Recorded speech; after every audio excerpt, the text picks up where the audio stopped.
The steel industry is really the driving force in the Australian resource sector. Clearly iron ore, coking coal, and from that we're talking about zinc for galvanising and nickel for stainless steel. All these products are really driven by the world steel industry, and with China having such a dramatic growth over the last 5 or 6 years, the Australian mining industry has benefited from that quite substantially. Now China will slow in the year ahead, but it's still going to be growing, and growing basically means more tonnes, and more tonnes means more earnings for the producers.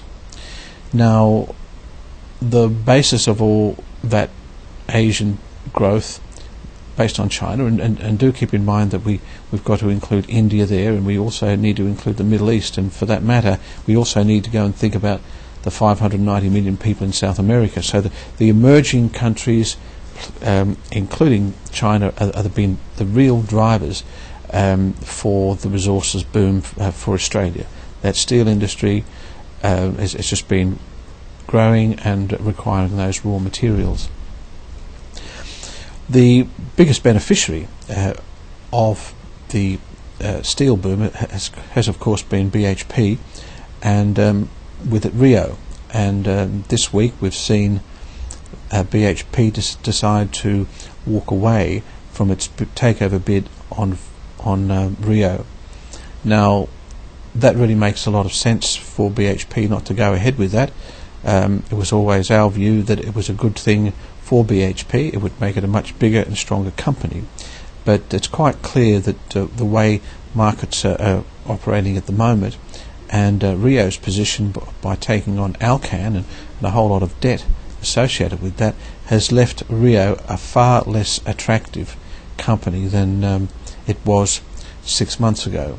And the outlook, or the current environment rather than the outlook, is such that BHP is wise to walk away from that.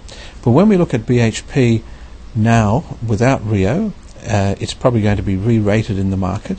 It's going to have one of the best balance sheets of any company anywhere in the world, very strong cash flows, and a debt to equity ratio which is probably under 15%. So BHP's got the ability to repay all its long-term debt through cash flows in well under 12 months.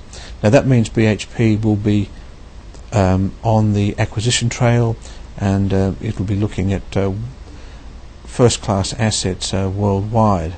So BHP, I think, is going to be one of the real companies to watch over the next couple of years.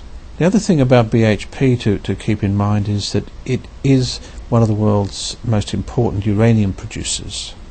The uranium price is moving up now. It's moved up through $48, $53, now $55 today on the spot market.